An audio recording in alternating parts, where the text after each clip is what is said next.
I still remember the exact moment my heart finally turned to stone. Funny how after decades of disappointments, it was something so seemingly small that pushed me over the edge. But that's how it often happens, isn't it? A lifetime of silent sacrifice, of swallowing your pain, of making excuses for the people who should love you the most. And then one day, one moment, one sentence, and everything just breaks. Don't forget to subscribe to the channel and comment where you're watching from. This journey is just beginning, and I have a feeling some of you might need to hear what comes next. My name is Elizabeth Harmon. Most people call me Ellie, though my daughter Cassandra, Cassie, hasn't called me anything in almost 2 years. Not until the invitation arrived. I live alone in a modest ranch-style house in Deer Creek, Missouri. The same house where I raised my children after their father walked out on us when Cassie was 7 and Michael was 10. It's quieter now, of course. The walls that used to echo with laughter, arguments, music lessons, and teenage door slams now just hold the gentle ticking of the grandfather clock in the hallway and the occasional meow from Churchill, my Maine Coon cat, who's almost as old as my estrangement from my daughter. The invitation arrived on a Tuesday, embossed with silver foil and tied with a pale blue ribbon. "You're invited to celebrate the upcoming arrival of baby boy Reynolds," it read, with Cassie and her husband James's names underneath. 2 years of silence. And now this. Not a phone call, not a coffee date, just a formal invitation to celebrate the grandchild I didn't know was coming. I should have thrown it away. Part of me wanted to. But despite everything, a small voice whispered that maybe this was an olive branch, a chance to start again. That small voice had been wrong many times before, but hope is a stubborn thing. I called Michael first. My son, the peacemaker. The one who still came around for Christmas and my birthday, though always alone, never bringing his wife Lisa or their 2 children. The one who said he was stuck in the middle, but somehow always ended up on his sister's side when it mattered. "Mom, you should go," he said, his voice careful, measured. "Cassie's different now. Pregnancy has softened her. She talks about you sometimes." "What does she say?" I asked, trying not to sound too eager. A pause. "She says she misses the way things used to be." I didn't point out that the way things used to be meant Cassie living in my house for 6 months after her first divorce, rent-free, while I worked double shifts to cover the mortgage. Or that it meant me watching her children every weekend so she could find herself through a series of relationships that worried me sick, but that I never criticized. Or that it meant me co-signing the loan for her business, the one that failed when she lost interest, leaving me to pay off $40,000 of debt well into my retirement years. Instead, I said, I miss her too. I spent $300 I couldn't really spare on a cashmere baby blanket in the softest shade of blue. I had my hair done for the first time in months, bought a new dress that hid the weight I'd gained since the loneliness had driven me to find comfort in late-night bowls of ice cream. I even practiced what I would say when I saw her. Nothing about the past, nothing about the hurt. Just how happy I was for her. How excited I was to meet my grandchild. The baby shower was held at a vineyard about an hour outside of town, a place with rolling hills and a renovated barn that glowed with string lights.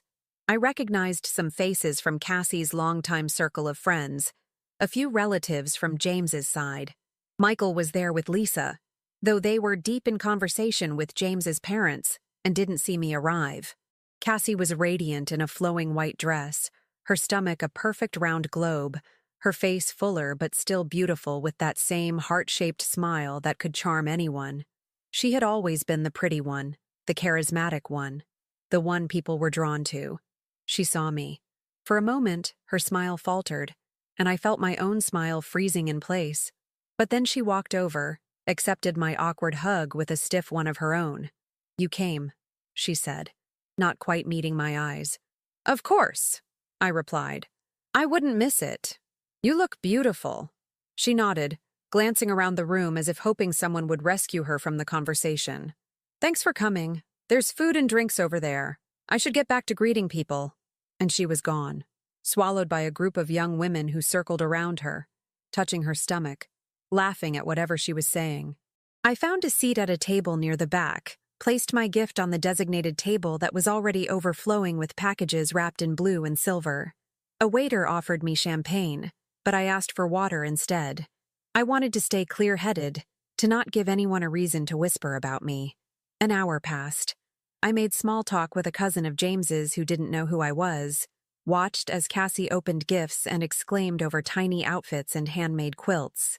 My gift remained untouched at the bottom of the pile, and then it was time for speeches. James went first, thanking everyone for coming, his hand protectively on Cassie's shoulder. Next came Lisa, surprisingly, reading a poem about motherhood that made several women dab at their eyes. I noticed she never once looked in my direction. Then Cassie stood, one hand on her belly, the other holding a glass of sparkling water. "I want to thank all of you for being here," she began, her voice carrying clearly through the barn. "For supporting us on this journey. Starting a family. It's terrifying and wonderful, and having all of you in our lives means everything." She turned slightly, and I realized she was looking at an elegant woman in her 60s with perfectly coiffed silver hair and a designer dress. Patricia Reynolds, James's mother. But I especially want to thank someone who has been a guiding light for me, especially these past few years. Someone who showed me what true motherhood looks like. Patient, understanding, and unconditional. I felt my chest tighten. Was this the moment? After all this time? "Patricia," Cassie continued, her voice thick with emotion. "This is for you." The room faded around me as she raised her glass higher.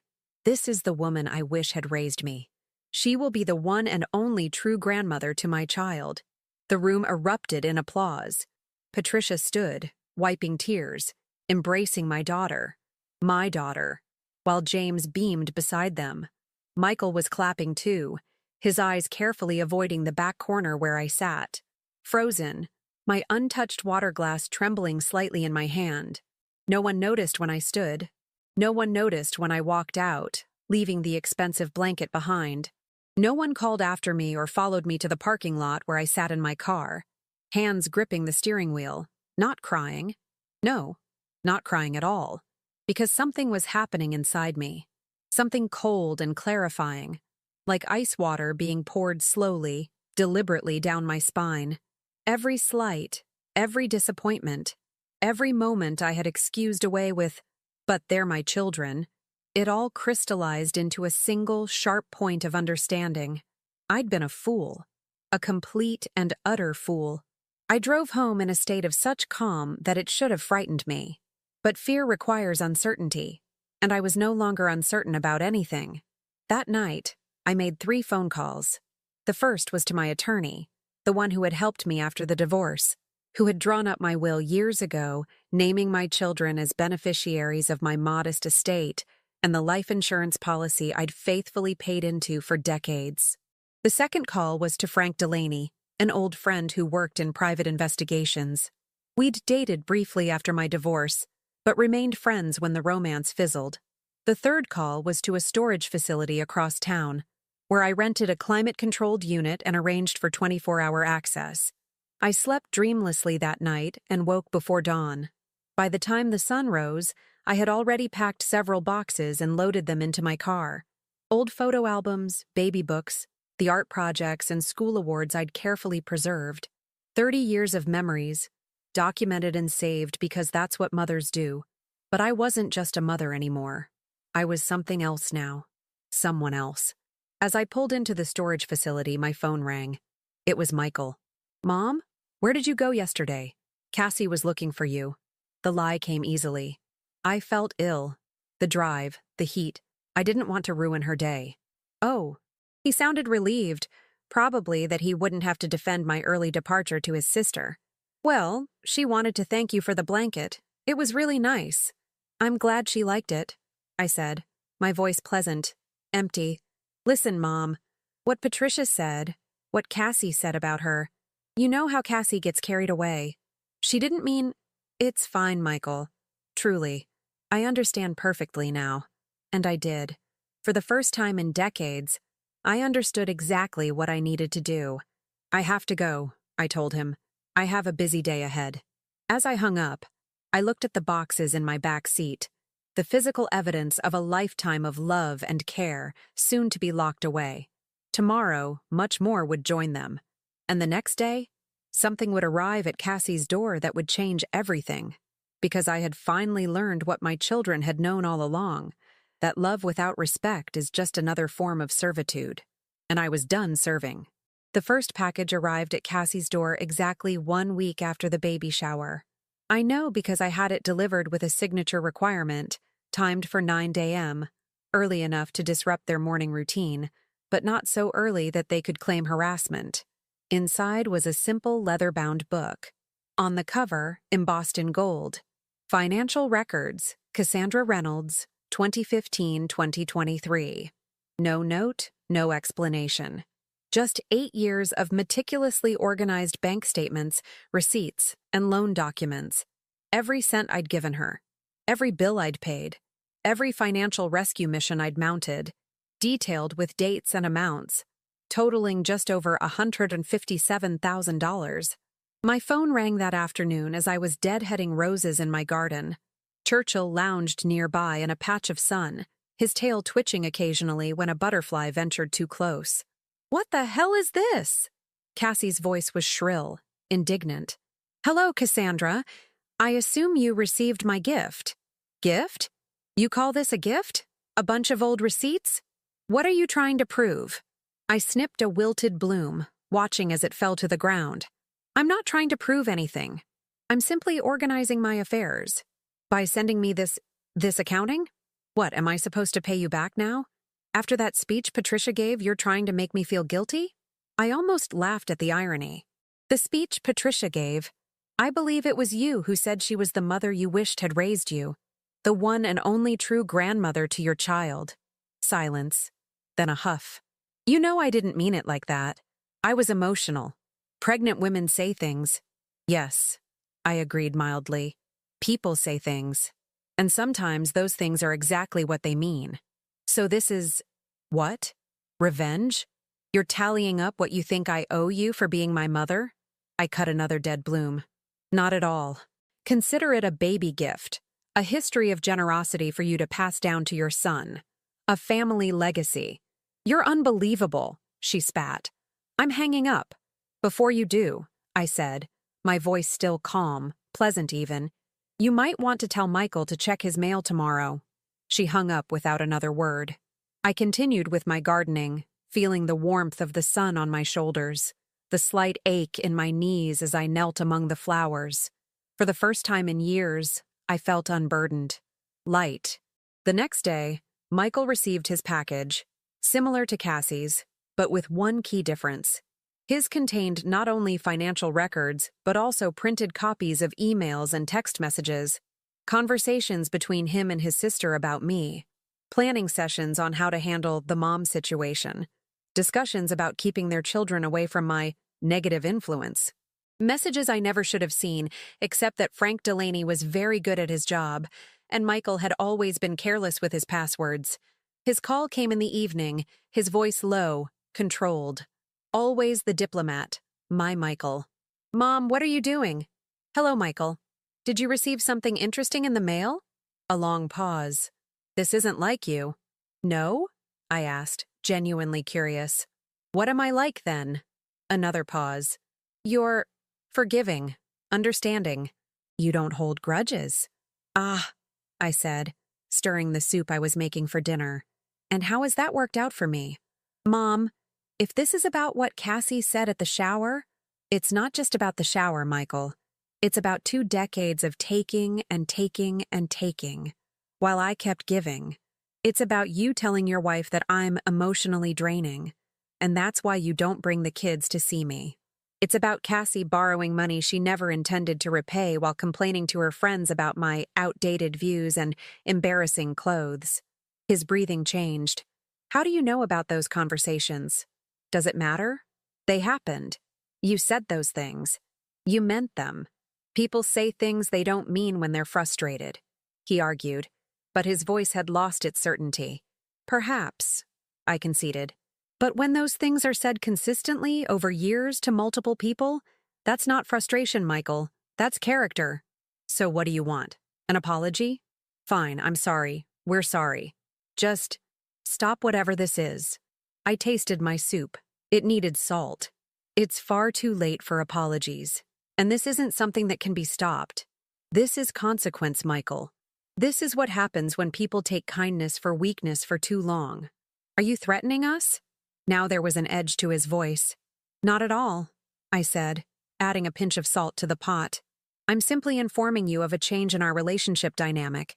For decades, it's been about what you need, what Cassie needs. Now it's about what I deserve. And what's that supposed to mean? It means there will be 2 more deliveries. One tomorrow, one the day after. And then we'll be done. He started to say something else, but I hung up. Churchill jumped onto the counter, eyeing my soup hopefully. I scratched behind his ears, smiling at his rumbling purr. No soup for you, I told him. But I think we have some of that fancy salmon left. The next morning, identical manila envelopes arrived at Cassie's and Michael's homes. Inside each was a copy of my new will, dated the day after the baby shower.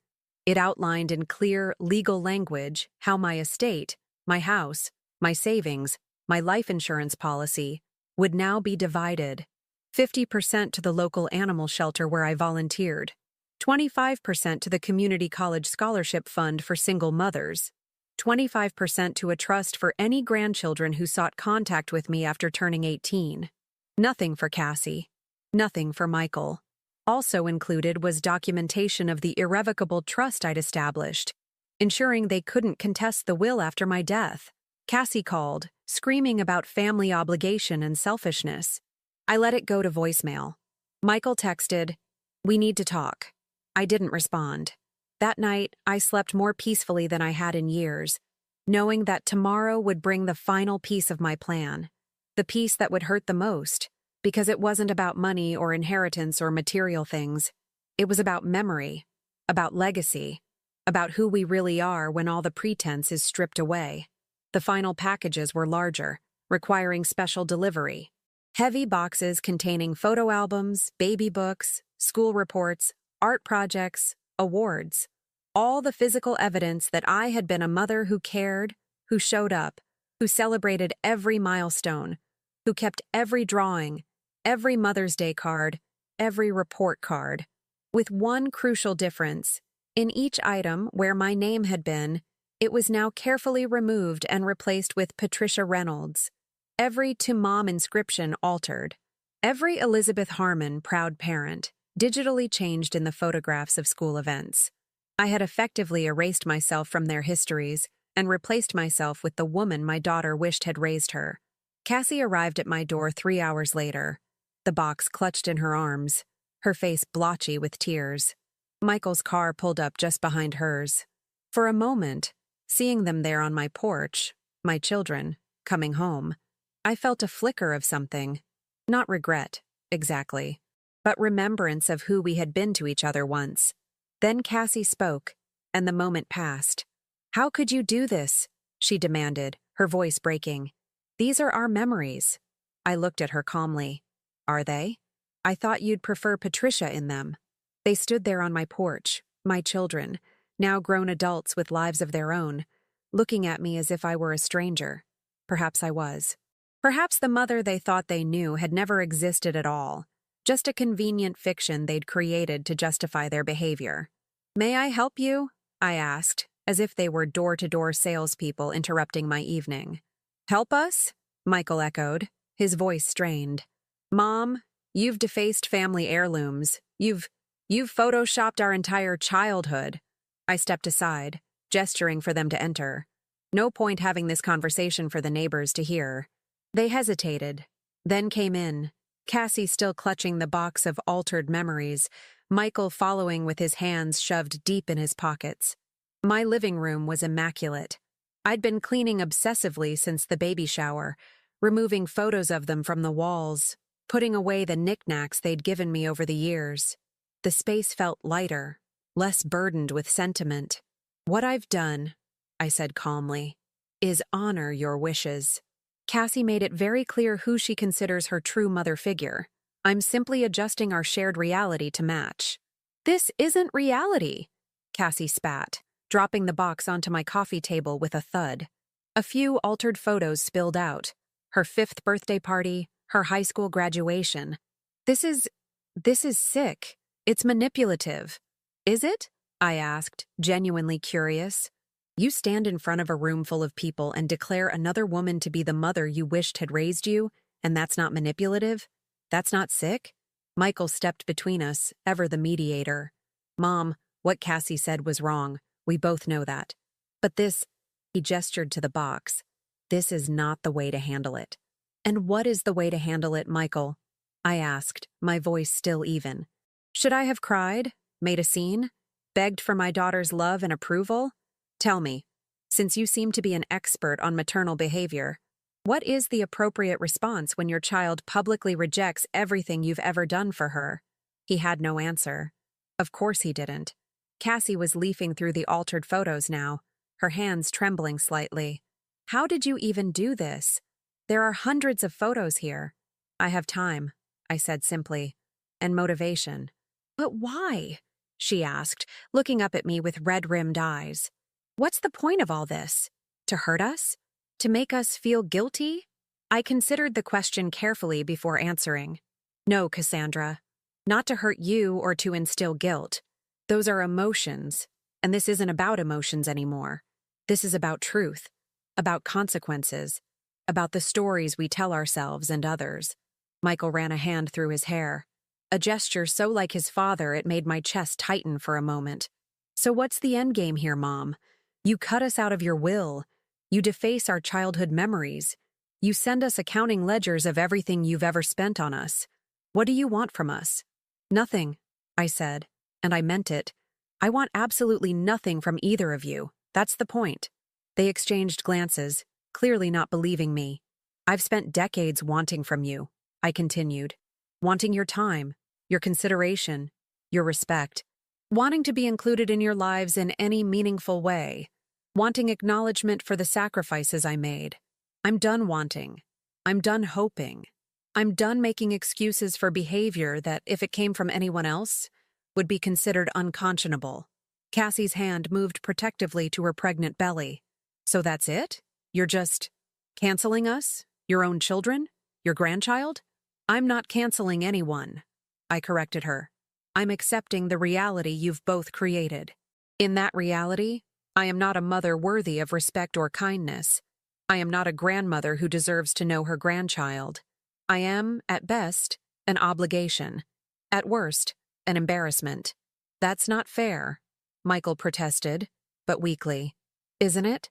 I walked to my desk and pulled out a folder, handing it to him. These are printouts of your conversations with Lisa about me, about how I'm too needy, how I always make everything about myself, about how you avoid bringing the children to see me because I'm hard to be around. His face paled as he flipped through the pages. How did you get these? I ignored the question. And these, I said, handing a similar folder to Cassie, are your text exchanges with friends after I helped you move into your new house last year. The one where you mock my clothes, my hair, my outdated opinions, where you tell them I'm only good for free babysitting and loans. Cassie's cheeks flushed dark red. You spied on us? You hacked our accounts? That's illegal. So is fraud, I replied evenly. Which is what you committed when you used my credit card to pay for your spa weekend last summer without my knowledge. Or when Michael borrowed my car and got a parking ticket that he never told me about, leaving me to deal with the consequences. I sat down in my armchair, suddenly tired.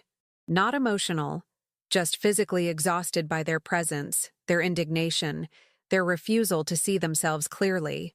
I don't expect either of you to understand what I'm doing or why, I said. I don't expect apologies or remorse.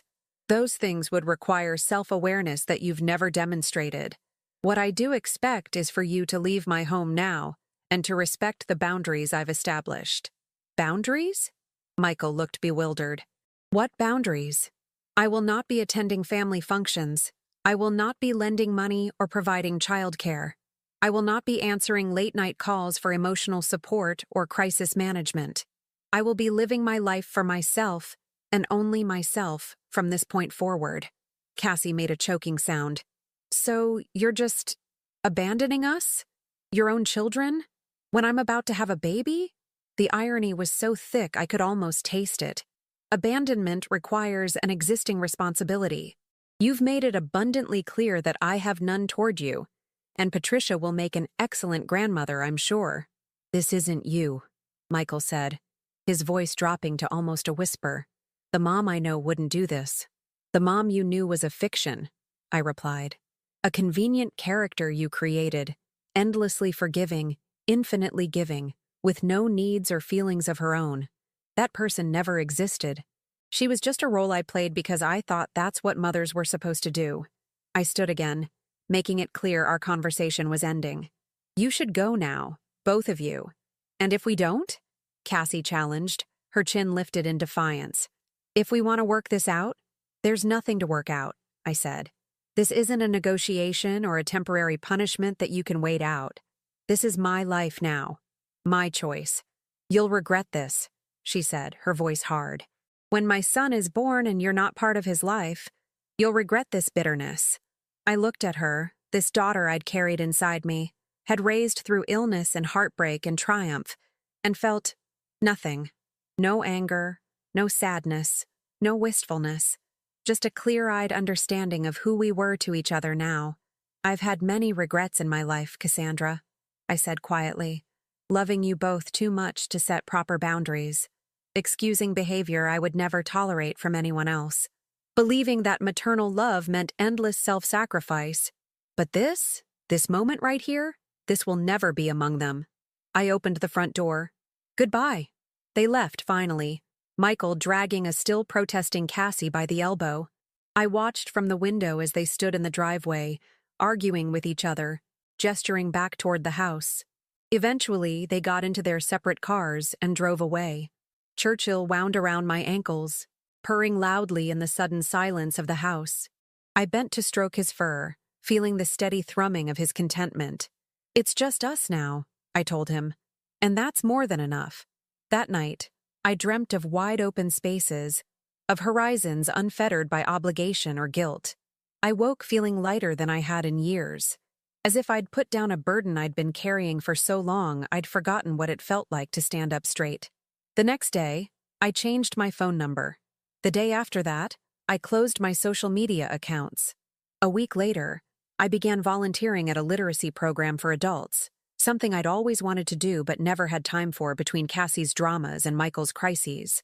I waited for regret to come, for maternal instinct to override my resolve. It never did. Instead, something else bloomed in the spaces where worry and disappointment had lived for so long.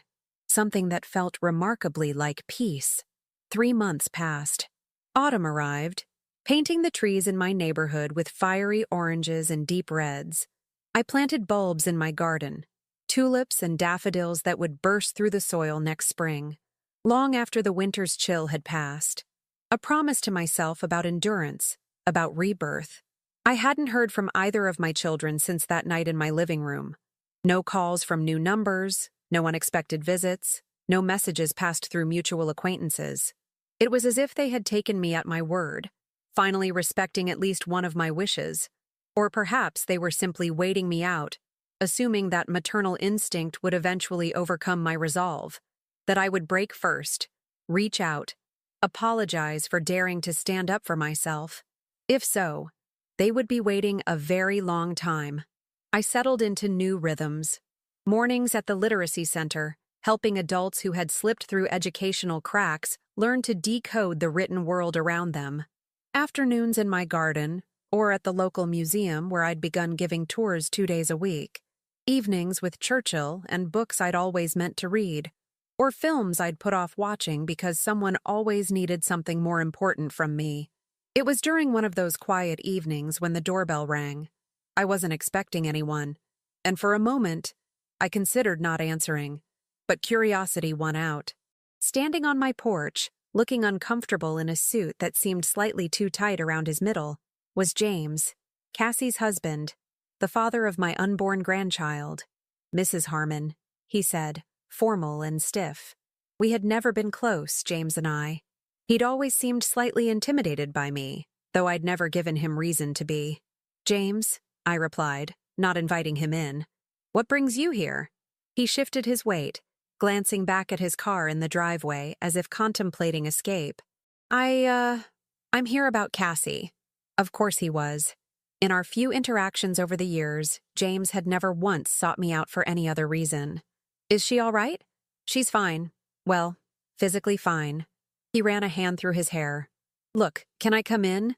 This is awkward enough without having to do it on your doorstep. I considered refusing, but again, curiosity prevailed. I stepped aside, allowing him into my home. James stood awkwardly in my living room, declining my perfunctory offer of tea or coffee. Finally, he spoke. Cassie doesn't know I'm here. She'd kill me if she knew. Then why are you here, James? He sighed deeply. Because she's miserable. She cries all the time. Her blood pressure is up, which isn't good for the baby. She's not sleeping, and it's affecting us. Our marriage. Our preparations for the baby. Everything. I waited, saying nothing. This was not my problem to solve. She made a mistake, he continued. What she said at the shower. It was cruel and thoughtless. I told her so at the time, but she was... He trailed off. She was what? I prompted, my voice neutral. Showing off, he admitted, looking pained. For Patricia. For my family. They have money, you know. Status. Cassie's always felt, I don't know, like she has to prove she belongs with us. And rejecting her own mother publicly was her way of proving that? I asked, unable to keep a slight edge from my voice. James winced. It was wrong. She knows it was wrong.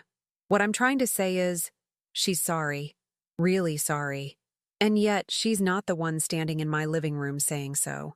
She's afraid, he said simply. Afraid you won't forgive her. Afraid of what you'll say. And after what you did with those photos, those financial records, she's hurt and angry too. I see, I said, though in truth, I didn't. The audacity of it, to hurt someone deeply, then be angry when they refuse to be your emotional punching bag any longer. So, what exactly are you asking of me, James? He straightened, seeming to gather his courage. Come to the hospital when the baby is born. Be part of your grandson's life. Let Cassie apologize properly in person. Start fresh. I almost laughed at the simplicity of it. As if years of disrespect and my public humiliation could be erased with a hospital visit and an apology offered only under duress. And if I refuse? I asked, curious about his response. James looked genuinely confused. But he's your grandson. Your family. Yes, I agreed.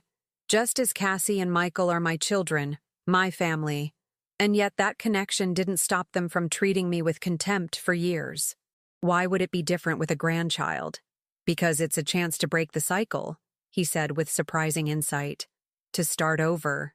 I studied him, wondering if he really believed what he was saying, or if this was just another manipulation, another attempt to bring me back into line. Did you know, I said conversationally, that after Cassie's first marriage ended, I took her in, supported her financially and emotionally for almost a year? That when she decided to start her boutique, I co-signed the loan because no bank would take a chance on her credit history. That when that business failed due to her mismanagement, I was the one left paying off the debt. James looked away. I knew some of it. And did you know that when Michael lost his job 3 years ago, I cashed in part of my retirement fund to help him make his mortgage payments until he found work again? Or that I've never once been invited to spend a holiday with him and his family, despite living less than 30 miles away? Mrs. Harmon, the point, James, is not to catalog their failings or my sacrifices. The point is that relationships, even family relationships, require reciprocity, respect, and care to survive. For too long I convinced myself that maternal love meant accepting scraps of affection and basic courtesy in return for complete devotion. I was wrong. He was silent for a long moment. So that's it? You're just done with them? With all of us? I'm done with one-sided relationships, I clarified. I'm done being taken for granted. I'm done making excuses for people who should know better. And the baby? He's innocent in all this. A low blow, but not unexpected. Yes, he is, I agreed. And when he's old enough to seek me out on his own, should he wish to, I'll welcome him. My will provides for him directly when he turns 18, bypassing his parents entirely. James's eyebrows shot up at that information. You've really thought this through. I've had decades to think about it, James. Decades of hoping things would change naturally, that my children would mature into the kind of adults who treat others, including their mother, with basic dignity. I was wrong to wait so long. He stood, recognizing defeat when he saw it. Cassie's due in 3 weeks. If you change your mind, I won't, I said, not unkindly. But I appreciate your effort today. It shows character. At the door, he paused. For what it's worth, I told Cassie she was wrong. About what she said at the shower. About how she's treated you. I've always respected you, Mrs. Harmon. Thank you, James. I hope you'll be a better parent than your wife has been a daughter. After he left, I sat in my darkening living room, Churchill purring on my lap, and waited again for regret, for doubt, for the maternal longing that society had always promised would override all other considerations. It never came. Instead, I felt a curious sense of validation. James's visit had confirmed what I'd long suspected, that my children saw my love as a resource to be exploited, rather than a relationship to be nurtured. Even now, facing the consequences of her actions, Cassie couldn't bring herself to approach me directly, to take responsibility without qualification. My phone buzzed with a text from the Literacy Center coordinator, asking if I could come in early tomorrow to help with a new student. I replied immediately that I would. As I set the phone down, I realized I was smiling. This, then, was the unexpected gift of my children's rejection. The freedom to say yes to a life that served me, not just them. The space to discover who Elizabeth Harmon was when she wasn't defined by maternal sacrifice and endless forgiveness. 3 weeks later, I received a birth announcement in the mail. Alexander James Reynolds, 7 lbs 4 Oz, 21 inches long. A photo of a red-faced newborn, wrapped in the blue cashmere blanket I'd left at the shower. On the back, in Cassie's handwriting, your grandson. If you want to meet him, call me. I placed the announcement on my mantel, next to a framed photograph from my recent museum fundraiser. I looked at the baby, my grandson, and felt a complicated mixture of emotions. Not regret, not exactly, but acknowledgement of what might have been, in another version of this story. I did not call. Some bridges once burned should remain ashes. 1 year passed, then 2. My life settled into patterns that pleased me. Volunteering, gardening, occasional travel with friends I'd made at the museum. I dated briefly, a kind widower named Robert who taught architecture at the community college. But we ultimately decided friendship suited us better than romance. I sold my house, the one where I'd raised my children, and bought a smaller place closer to the lake. It had a sunroom where Churchill could nap in patches of warmth, and a garden that burst with wildflowers every spring. I felt no nostalgia leaving the old house behind. It had served its purpose, just as I had served mine as a mother. Occasionally, news of Cassie and Michael reached me through the small-town grapevine. Michael had been passed over for partner at his law firm. Cassie and James were struggling financially. Her latest attempt at entrepreneurship, a children's clothing boutique, was failing just like her previous ventures. Their son, my grandson, was apparently a bright, curious toddler with James's steady temperament rather than Cassie's mercurial one. None of this information stirred me to action. I observed it with the detached interest one might have in characters from a book read long ago. Recognizable, but no longer emotionally engaging. Until the day Patricia Reynolds died. I heard about it from Robert, who had attended the same charity function where she'd suffered a massive stroke. Collapsed right there during the silent auction, he told me over coffee. Gone before the ambulance arrived. I nodded, absorbing the information without comment. Robert, who knew my history through the careful, edited version I'd shared, watched me closely. Will you reach out to your daughter? I imagine she's taking it hard. No, I said simply. That chapter is closed. He accepted this without judgment, one of the qualities I most appreciated about him. 3 days later, as I was planting new rose bushes along my garden path, a car pulled into my driveway. I straightened, brushing dirt from my knees, and watched as Michael emerged, looking older than his 42 years. "Mom," he said, approaching cautiously as if I might flee or turn him away immediately. Perhaps I should have. "Michael," I replied. "What brings you here?" He gestured vaguely to my garden. "New place looks nice. Suits you." I waited, not making this easy for him. After a moment, he sighed. "You've heard about Patricia Reynolds?" "Yes. Cassie's a mess. James too, honestly. The funeral's tomorrow." I said nothing. My silence a question in itself. "Look," Michael said, running a hand through hair that had more gray than I remembered. I know things are bad between us. I know we deserve it. But Cassie needs her mother right now. Her real mother." The irony was so rich it could have nourished my garden. "Does she? The same mother she publicly rejected? The one she wished had never raised her?" Michael winced. "She was wrong. We were both wrong. About so many things." "Yes," I agreed. "You were." A beat of silence stretched between us. "So you won't come? Not even to support her during a time of grief?" I regarded my son thoughtfully.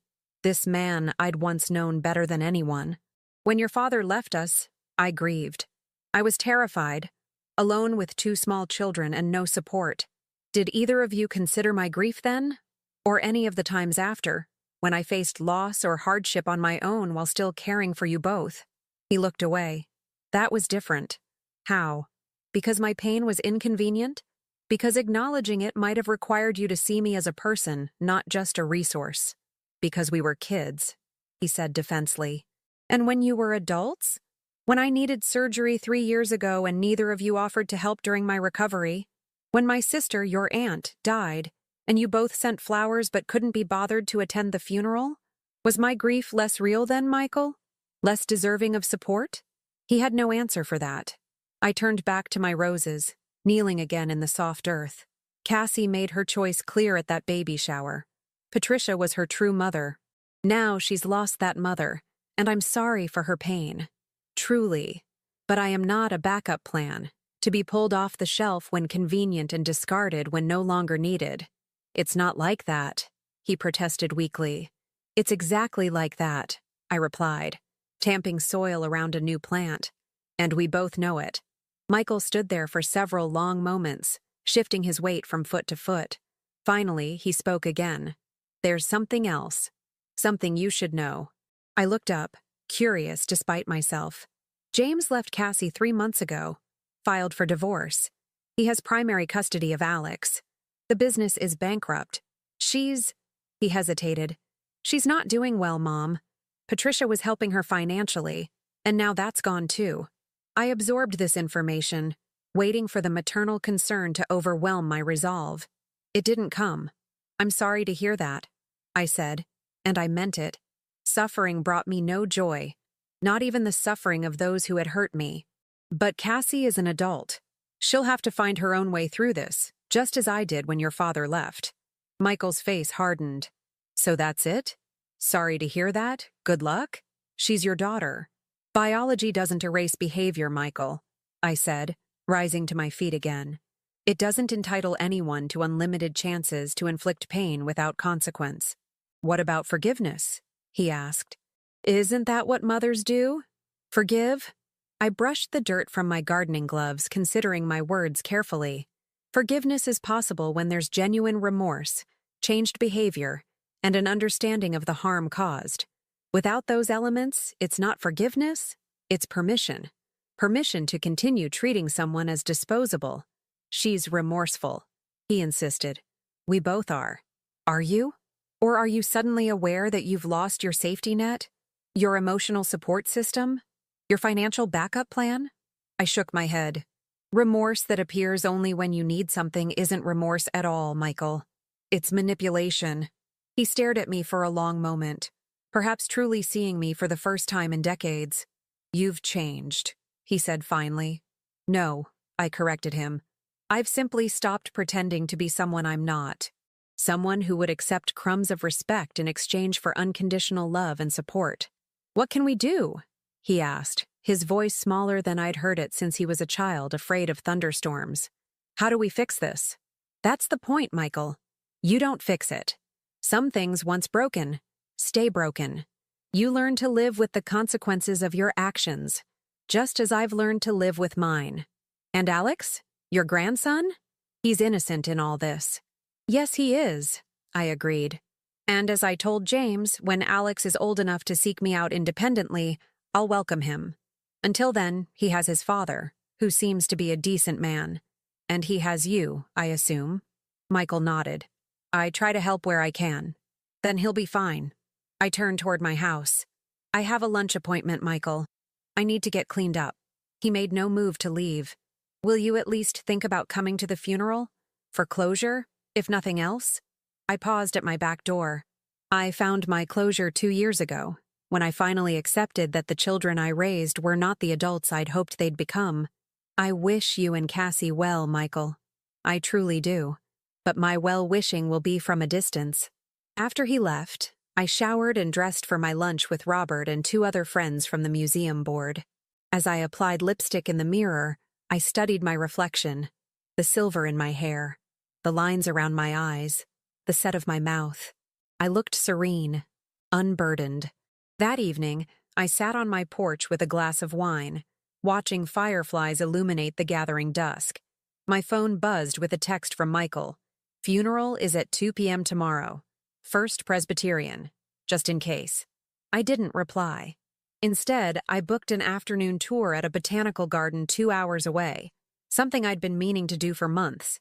The next day, as Patricia Reynolds was laid to rest, I walked among exotic flowers and lush greenery, taking photographs of particularly beautiful specimens.